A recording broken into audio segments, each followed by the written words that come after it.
A Course in Miracles. Lesson 153. In my defenselessness, my safety lies. Guiding metaphor, the cracked fortress. The ego built a fortress of defense, walls of fear, watchtowers of suspicion, moats filled with guilt. But this fortress was never strong. It was never real. We've stood inside it, trembling, mistaking bars for protection and shadows for enemies. But now, stone by stone, we will walk out and learn. True safety needs no walls. You who feel threatened by this changing world, its twists of fortune and its bitter jests, its brief relationships and all the gifts it merely lends to take away again, attend this lesson well. The world provides no safety. It is rooted in attack, and all its gifts of seeming safety are illusory deceptions. It attacks and then attacks again. 5. No peace of mind is possible where danger threatens thus. Paragraph 1. We thought the fortress would keep us safe. We believed the steel doors and high walls would protect us from pain. But we built them in a world that itself is made of fear. We locked ourselves inside and called it freedom. We named suspicion wisdom and called withdrawal strength. But danger lives in every stone of the structure we built. It cannot offer peace because it was made to defend against peace. And now the cracks have begun to show, because nothing rooted in attack can ever give us rest. And this first stone we lay down is the belief that defense has ever worked. The world gives rise but to defensiveness. For threat brings anger. Anger makes attack seem reasonable, honestly provoked, and righteous in the name of self-defense. Yet is defensiveness a double threat. For it attests to weakness and sets up a system of defense that cannot work. Now are the weak still further undermined, for there is treachery without and still a greater treachery within. The mind is now confused and knows not where to turn to find escape from its imaginings. Paragraph 2. The fortress gives rise to nothing but defense. It is not peace, but posture. Threats arise, and we clench our fists before we even look. Anger feels noble. Attack feels earned. And in the name of defending ourselves, we hurt ourselves again. Defensiveness is a double threat, once from the outside and once from within. Because every time we defend, we testify to weakness, and we build a defense system that cannot work. Now the weak are made weaker, not by others, but by their own belief in vulnerability. There is treachery without and a deeper betrayal within. The fortress has turned on its maker. The mind paces inside, confused, unsure where to turn. Every hallway leads back to itself. It is not a fortress anymore. It is a trap door. And the one who built it cannot remember why they locked the door. It is as if a circle held it fast, wherein another circle bound it, and another one in that, until escape no longer can be hoped for, nor obtained. Attack, defense, defense, attack, become the circles of the hours and the days that bind the mind in heavy bands of steel with iron overlaid, returning, but to start again. There seems to be no break nor ending in the ever-tightening grip of the imprisonment upon the mind. Paragraph 3. The fortress becomes a maze that devours itself. The fortress was never meant to protect. It was a spinning machine of fear, a recursive trap. Layered rings like iron-bound circles within circles. A yarn ball that tangles tighter the more you try to free yourself. Every defense leads to another attack. Every attack demands another defense. It loops. It tightens. It feeds on itself. And the mind still inside, tries to outthink the trap. But the trap is made of thought. This is not safety. This is mental cannibalism. It is as if a circle held the mind fast. Then another circle bound it, and another within that, until escape no longer seemed possible. Attack demands defense. Defense invites attack. And so the wheel spins, hour after hour, day after day. The mind becomes bound in bands of steel with iron laid across the top. A tightening grip with no doorway out. Each round begins where the last one ended. You got me, so now I get you. But no one ever walks away whole. Because attack always takes something from both, and defense never restores what was lost. There is no relief in retaliation. There is no healing in holding the sword. Eventually, the fortress starts to feed on itself, like a starving beast that consumes its own flesh. And the mind cannot remember what it was trying to protect, because now it's just trying to survive the war it declared on itself. Defenses are the costliest of all the prices which the ego would exact. In them lies madness in a form so grim that hope of sanity seems but to be an idle dream beyond the possible. The sense of threat the world encourages is so much deeper and so far beyond the frenzy and intensity of which you can conceive, that you have no idea of all the devastation it has wrought. Paragraph 4. Defenses are the costliest price the ego will ever ask of us. They seem to promise safety, but they demand our peace of mind. They steal our rest, our clarity, our presence, and they give nothing real in return. We have no idea how deep the cost goes. We've paid in trust. We've paid in broken relationships. We've paid in tension in the body and fear in the heart. We've paid in years spent trying to be in control of a world that was never ours to fix. And still the fortress wants more. In these defenses lies a madness so grim we forget what sanity even feels like. We call fear wisdom. We call control love. We call anxiety being prepared. And the dream of sanity begins to seem like just that, a dream. The devastation these defenses have wrought is not outside. It's in the mind that made them. It's the heart that forgot how to open. It's the voice that forgot how to say, I don't know.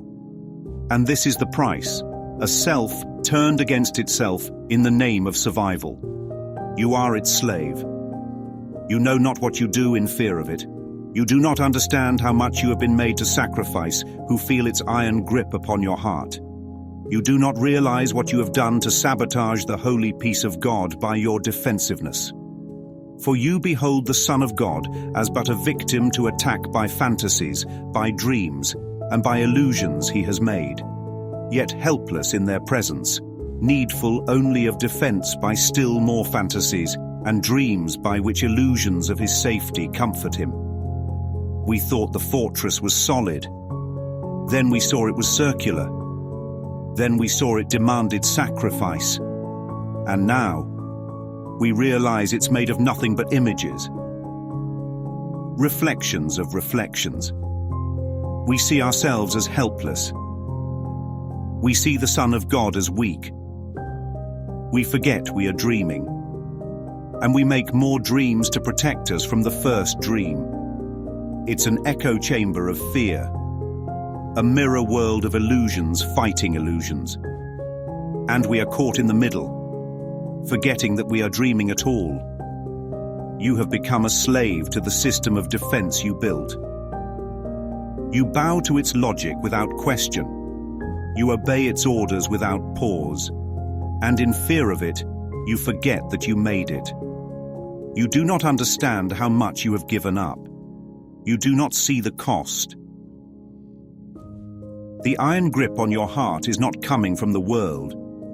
It is coming from the belief that you must defend. And in that belief, you sabotage the holy peace of God. You block the light and then beg for a candle. You chase illusions and then cry out for rescue from them. You see the Son of God as weak, vulnerable to dreams.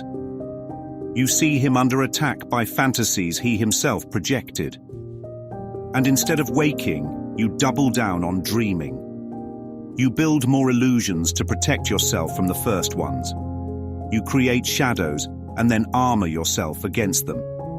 You tell yourself you are comforted by these defenses, but they are just more fantasies stacked upon the old ones. And all the while, the truth remains untouched. You are not a victim. You are the dreamer of the dream. And only a dreamer can choose to wake. Defenselessness is strength. It testifies to recognition of the Christ in you. Perhaps you will recall the text maintains that choice is always made between Christ's strength and your own weakness, seen apart from him. Defenselessness can never be attacked because it recognizes strength, so great attack is folly, or a silly game a tired child might play when he becomes too sleepy to remember what he wants. Here it is, the first clear shaft of light through the walls. The fortress is exposed. The hall of mirrors is still. And what does it say? Defenselessness is not vulnerability. It is strength. Not the strength of the ego's clenched fists, but the Christ in you, unmoved, untouchable, whole. Now the metaphor flips. The fortress that once seemed like protection now shows itself to be the playpen of a tired child, building block towers to feel powerful, then knocking them down again out of frustration. The Christ in you doesn't play this game. He does not defend, because he does not fear. The fortress wasn't just false, it was childish, built in fear, out of fear, for fear. A plastic sword in the hands of a dreamer pretending to be under siege. But the Christ self, the real you, stands outside the circle of fear entirely. He is not armored, because he is not attacked. And so the moment of power is this: to lay down the toys, to stop the game, to remember what you want. Defenselessness is not weakness. It is strength. Not the strength of the body, not the strength of the world, but the strength of the Christ in you. It testifies that you remember who you are. You remember that you are not under threat. You remember that no illusion can harm what is real. You are not the figure in the mirror. You are not the castle or the sword. You are the light that needs no guard. Perhaps you remember now, the choice is always between Christ's strength and your own weakness, seen apart from him. To defend is to forget that choice. To be defenseless is to choose again. Defenselessness can never be attacked, because it sees no enemy. It recognizes a strength so whole, so vast, that attack becomes foolish, a silly game. A tired child knocking over blocks before he falls asleep. In your defenselessness, you finally put down the toys. You lay down your weapons. And you begin to remember what you really want. Defensiveness is weakness. It proclaims you have denied the Christ and come to fear his Father's anger. What can save you now from your delusion of an angry God, whose fearful image you believe you see at work in all the evils of the world? What but illusions could defend you now, when it is but illusions that you fight? Paragraph 7 is where the metaphor shatters the final illusion of the attacker. There is no enemy, only a dream of an enemy, and a self-made armor forged to fight it. This is the paragraph where the fortress is shown to be not only imaginary, but built in fear of God himself.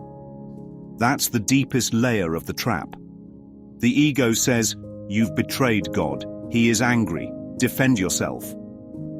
But in truth, we've only betrayed a false idea of God, and believed it was him. The fortress was built to hide from God. Now we see the real reason we built this fortress. It wasn't to guard against the world. It was to hide from God. We were afraid, not of danger, but of love misperceived as wrath.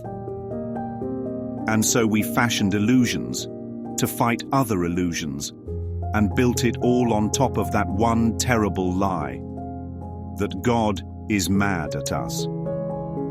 But if what we're defending against is illusion, and what we're defending with is illusion, then we are shadowboxing in the dark and calling it survival. Defensiveness is weakness. It says, "I do not trust love." It proclaims that you have denied the Christ in you. It whispers that you have angered your Father.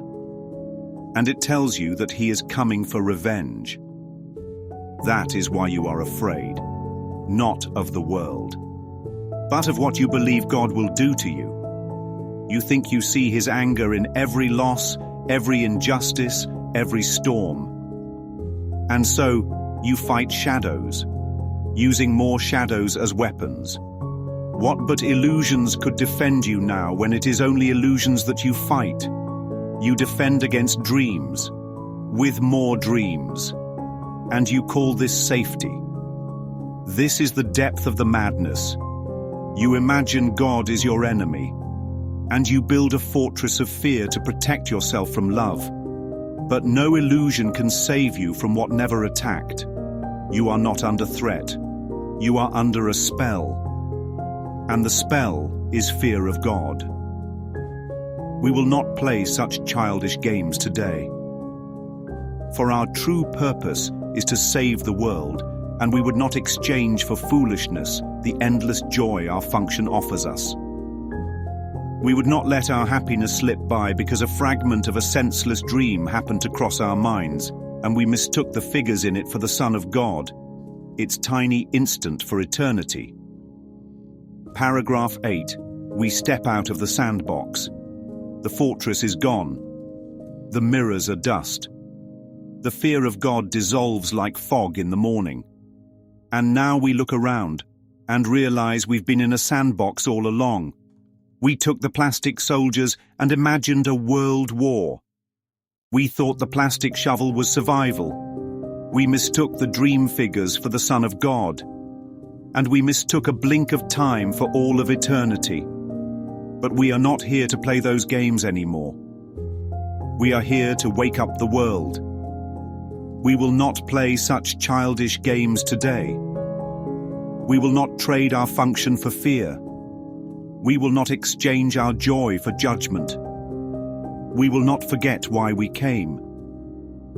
Our purpose is to save the world. And foolishness cannot tempt us anymore. We will not let happiness slip by because a shadow crossed our minds. We will not confuse the actors in a dream for the Son of God. We will not confuse a passing moment for eternity. This life, this body, this identity is not the truth. It is a tiny instant, a moment of forgetting. But we remember now. We are not dreamers trapped in time.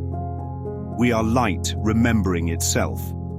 And we are done pretending to be afraid of sandcastles. We will not guard illusions. We will not defend the dream. We will wake gently. And we will laugh. Because the Son of God cannot be harmed. And eternity is still exactly where we left it. We look past dreams today and recognize that we need no defense because we are created unassailable, without all thought or wish or dream in which attack has any meaning. Now we cannot fear, for we have left all fearful thoughts behind. And in defenselessness we stand secure, serenely certain of our safety now, sure of salvation. Sure we will fulfill our chosen purpose as our ministry extends its holy blessing through the world. Now we're standing outside the fortress, barefoot on sacred ground. The dream is behind us. The defense is down. And nothing happened. Unassailable. Not just safe. Incapable of being threatened. That's what we are. not through protection, but through creation. What is our chosen purpose? It is to extend this recognition, not to fight the world, fix the world, or defend against the world, but to bless it with the remembrance of what's real. Paragraph 9. From fortress to lighthouse.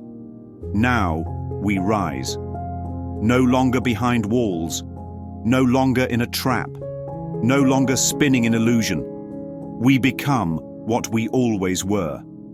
A lighthouse, unmoving, unshaken, unthreatened. We are not here to defend against the waves. We are here to shine and let the waves remember they are light too. We look past dreams today.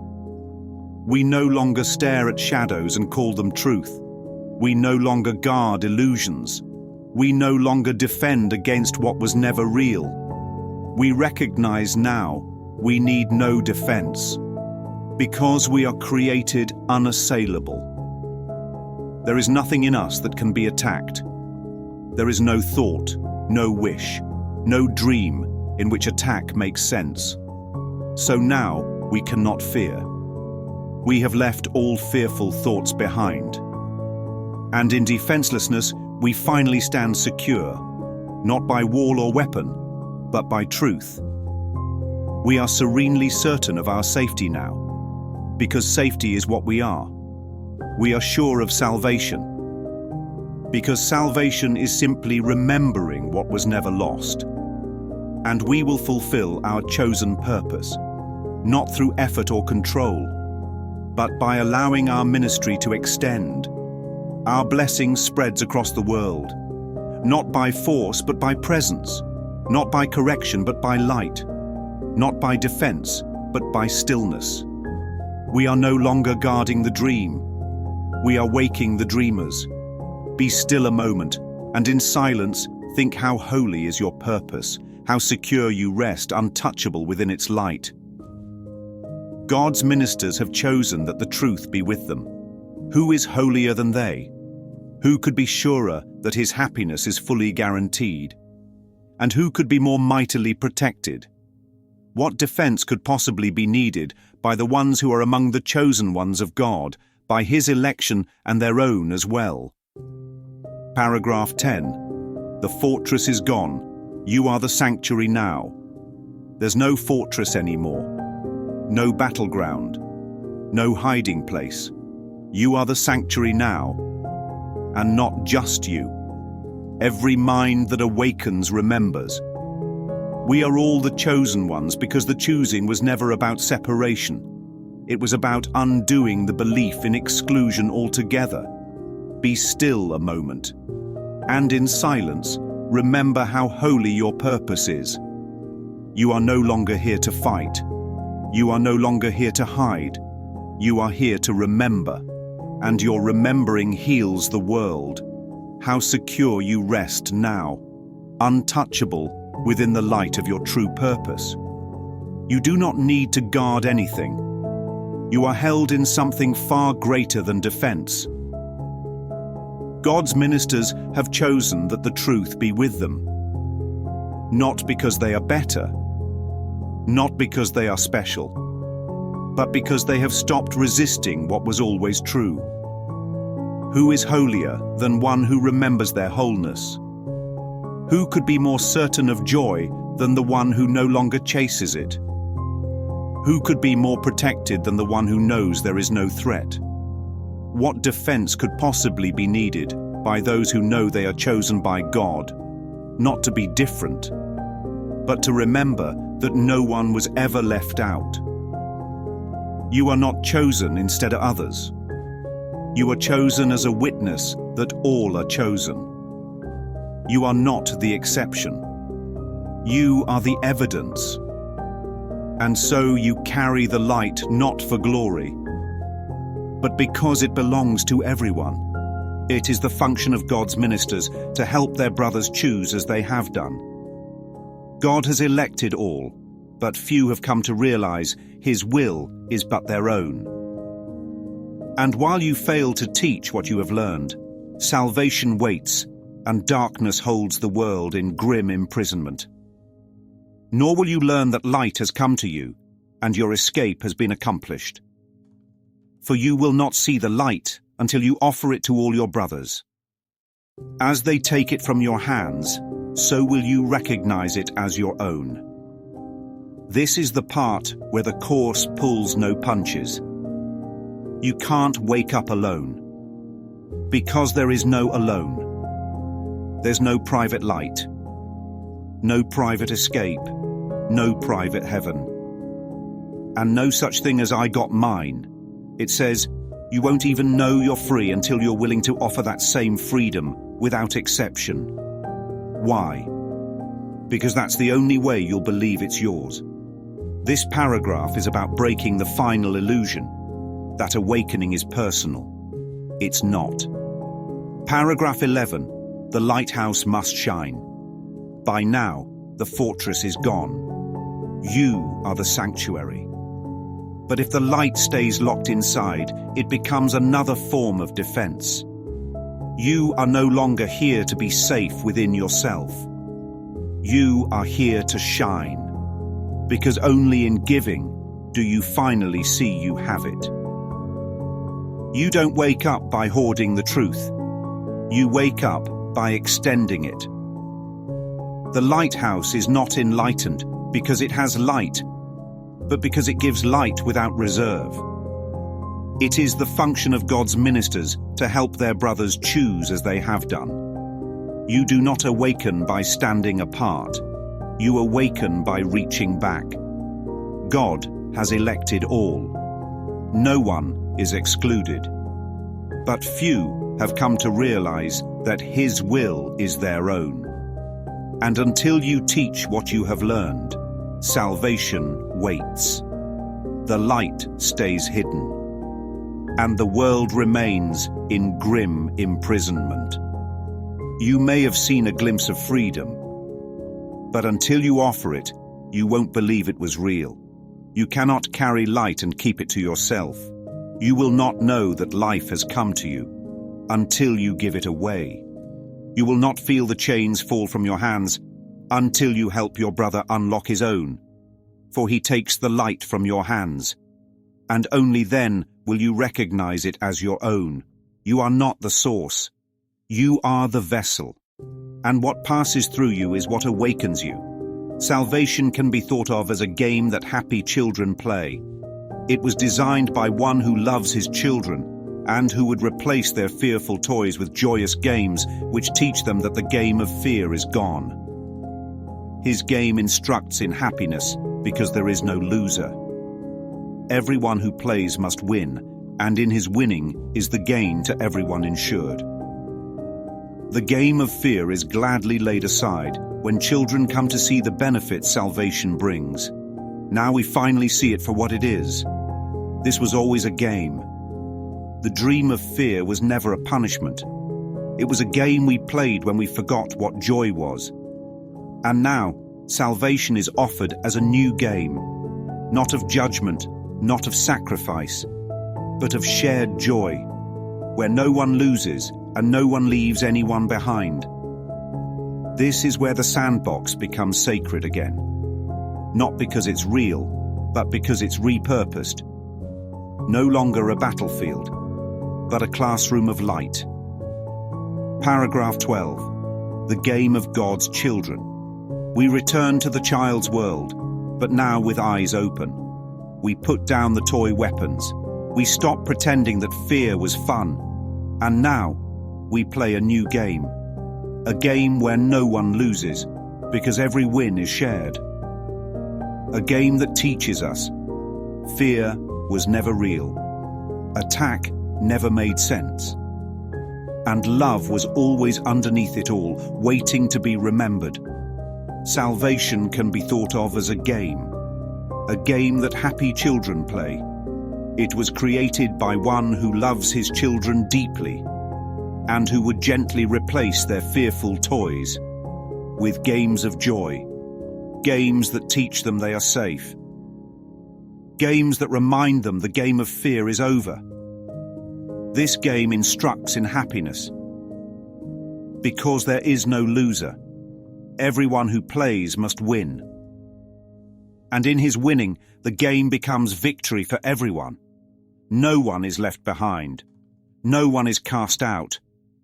And no one is punished for having played the old game. The game of fear is laid aside, not with guilt, but with gladness. Because the children remember now that love is more fun, that peace is more exciting, that joy is more natural than suspicion ever was. And they begin to laugh again, because the only rule of this game is that everyone goes home together. You who have played that you are lost to hope, abandoned by your father, left alone in terror in a fearful world made mad by sin and guilt, be happy now. That game is over. Now a quiet time has come, in which we put away the toys of guilt and lock our quaint and childish thoughts of sin forever from the pure and holy minds of heaven's children and the Son of God. This is the turning point in the child's return. Not punished, not judged, but welcomed home. Paragraph 13 is the moment of setting the game down. Not in sorrow, but in celebration.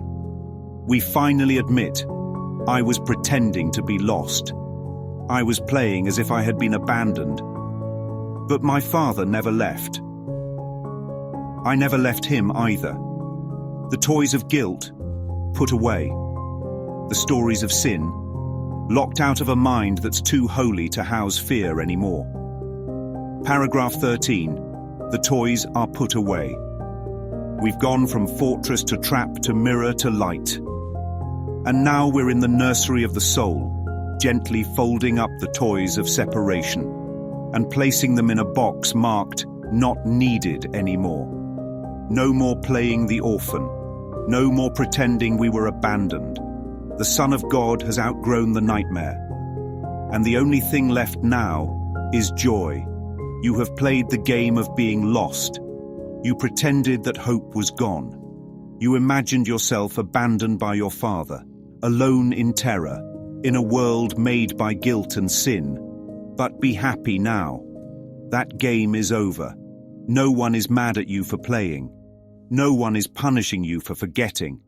Now a quiet time has come. We sit in stillness, not in shame, but in relief.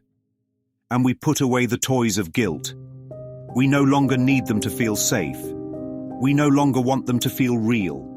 We lock away the quaint and childish thoughts of sin, because our minds are no longer small enough to house them. The pure and holy minds of heaven's children remember now. They remember what never left them. They remember what they are. And they return home, not in penance, but in joy, because the play is over. And the Son of God was never really lost. We pause but for a moment more to play our final happy game upon this earth. And then we go to take our rightful place where truth abides and games are meaningless. So is the story ended. Let this day bring the last chapter closer to the world, that everyone may learn the tale he reads of terrifying destiny. Defeat of all his hopes, his pitiful defense against a vengeance he cannot escape, is but his own deluded fantasy. God's ministers have come to waken him from the dark dreams this story has evoked in his confused, bewildered memory of this distorted tale. God's Son can smile at last on learning that it is not true. This is the final chapter of the dream, and it ends not in tragedy, but in laughter. Not because the pain wasn't felt, but because the story was never true. We played the last game, not in fear, but in joy. A happy game of undoing, where no one loses and everyone wakes up laughing, remembering that the monster under the bed was only a shadow of a stuffed animal. Paragraph 14 is where the Son of God lays down the book, closes the story that once terrified him, and realizes it was all a fantasy, a bad dream. And now he smiles. Paragraph 14, closing the storybook. The fortress is gone. The sandbox is swept clean. The nursery is quiet. And now, we're closing the storybook of suffering. This chapter was never real. The plot of defeat and guilt and vengeance was a fiction. And now, the final game is played, just to remind ourselves that we are not the character in the tragedy. We are the one turning the pages, choosing to stop pretending we were in the story at all. We pause for just a moment more, to play our final happy game on this earth, one last joyful act in the dream, before we return to where truth abides, where games are meaningless, because wholeness needs no roles. So now the story ends. Let this day bring the last chapter closer, so that everyone may learn that the terrifying tale he reads of a doomed destiny, of failed hopes, of pitiful defenses, against a vengeance that never comes, 'tis just his own deluded fantasy. It never happened. God's ministers have come, not to argue with the dream, but to gently wake the dreamer from the dark confusion he mistook for memory. And now the Son of God can smile at last, on learning that none of it was true. Not the guilt, not the punishment, not the exile, only a story that he no longer needs to tell. Today, we practice in a form we will maintain for quite a while. We will begin each day by giving our attention to the daily thought as long as possible. 5 minutes now becomes the least we give to preparation for a day in which salvation is the only goal we have. 10 would be better. 15, better still. And as distraction ceases to arise to turn us from our purpose, we will find that half an hour is too short a time to spend with God. Nor will we willingly give less at night in gratitude and joy. Now the practice becomes the place. This isn't just a lesson anymore. It's a rhythm, a new way to live. Paragraph 15 is where the metaphor drops into the heart. Time itself begins to bend around purpose, and what was once just a practice becomes the way home. What is salvation? Salvation is the end of illusions. It's the undoing of fear, the remembrance of love, and the recognition that nothing real can be threatened. It's the certainty that nothing unreal exists. It's not effort. It's the relaxation into what has always been true. Paragraph 15. The clock is rewritten.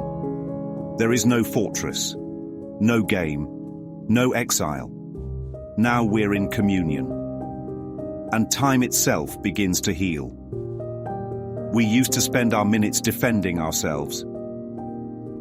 Now we use them to remember we never needed to. Time isn't the prison anymore. It becomes a bridge. And every moment spent with God rewrites the hours around it. You don't measure this time like the world measures productivity. You measure it by how deeply the light settles in your mind. Today, we begin to practice in a form we will maintain for a while. This is not just a habit. This is a rhythm of return. We begin each day by giving our attention to the thought of the day, as long as possible. 5 minutes is the least we offer. 10 would be better. 15 better still. And as we remember why we are here, we begin to understand that even 30 minutes is not enough, because salvation is the end of illusion. It is the recognition of what was never lost. It is the undoing of fear. It is the remembrance of love. And it is the only goal we have. Distraction begins to fade. The noise loses its pull. And the presence of God becomes natural again. So we give more, not out of duty, but out of joy, not out of fear, but out of gratitude. And we end each night as we began the day, in the stillness of truth, because time no longer keeps us from God. It now leads us back. Each hour adds to our increasing peace as we remember to be faithful to the will we share with God. At times, perhaps, a minute, even less, will be the most that we can offer as the hour strikes. Sometimes we will forget. At other times, the business of the world will close on us, and we will be unable to withdraw a little while and turn our thoughts to God. This is the gentle wisdom of the course. Paragraph 16 says, "Be devoted, but not guilty. Be faithful, but not rigid." This is not about perfection. It's about remembrance, again and again and again. And the key phrase in this paragraph, a little while. That's all it takes. Just a crack in the clock, a breath between tasks, a pause between thoughts. And what seems like only a minute becomes a portal back to peace. Paragraph 16. God slips through the cracks. We're no longer playing games or fighting illusions. Now we're learning to carry the light through our day. But the world presses. Time presses. We forget. Yet grace is not gone. It slips through the cracks. It doesn't need hours. It just needs willingness. A second of remembrance can break the illusion of an entire hour. A single breath of surrender can undo 1,000 plans. Each hour adds to our increasing peace. We remember to be faithful to the will we share with God. Not perfectly, but faithfully. At times, a minute, perhaps even less, will be all we can offer. As the hour strikes, we pause. Sometimes we will forget. Sometimes the world will seem louder than the stillness. And we will not withdraw. We will not turn inward. Not because we don't want to, but because the current of the day pulled us fast. And yet grace remains. A little while is enough. A single breath is enough. A crack in the hour is enough. God needs no ceremony. He just needs space, a moment of remembrance, a flicker of willingness. And the whole illusion begins to soften, because even the smallest moment of truth restores the memory of peace. Yet when we can, we will observe our trust as ministers of God in hourly remembrance of our mission and His love. And we will quietly sit by and wait on Him and listen to His voice and learn what He would have us do the hour that is yet to come, while thanking Him for all the gifts He gave us in the one gone by. Mighty companions, that's a sacred line if there ever was one. Sit by and wait on Him, not with urgency, not with pleading, but with trust. Because now the fortress has fallen, the sword is down, the child is smiling, and the minister of God just listens. This is where the practice becomes a conversation. And the hour isn't something to survive, it's something to receive. 1 hour at a time, He gives. And we say, "Thank you for that hour. What would you have me do with the next?" Paragraph 17, a sacred hourglass. We no longer fear the passing of time. We no longer try to fight the clock. Now we treat each hour like a grain of light falling through a sacred hourglass. And between the grains we listen, we wait. Not helplessly, but faithfully. Each hour becomes a breath in God's rhythm, a dialogue between gift and gratitude. When we can, we will remember, not out of obligation, but because we love to return. We will observe our trust as ministers of God, and we will remember each hour our mission and His love. We will quietly sit by, and we will wait on Him, not rushing, not grasping, just waiting, just listening, to hear His voice, to know what He would have us do in the hour that is yet to come. We do not plan it. We do not defend against it. We open to it. And we thank Him. for all the gifts he gave us in the hour that has just passed. The past is gratitude.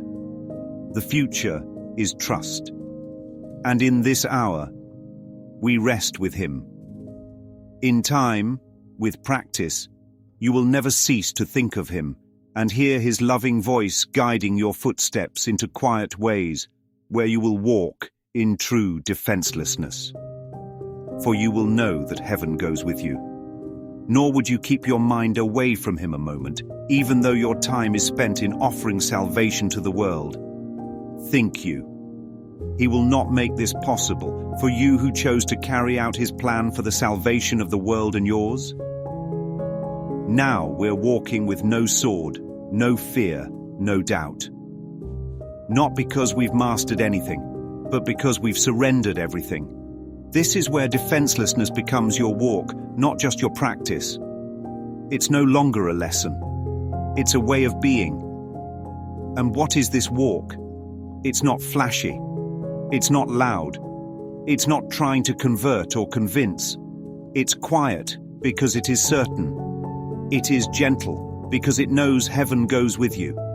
And the voice within, no longer rare, no longer distant.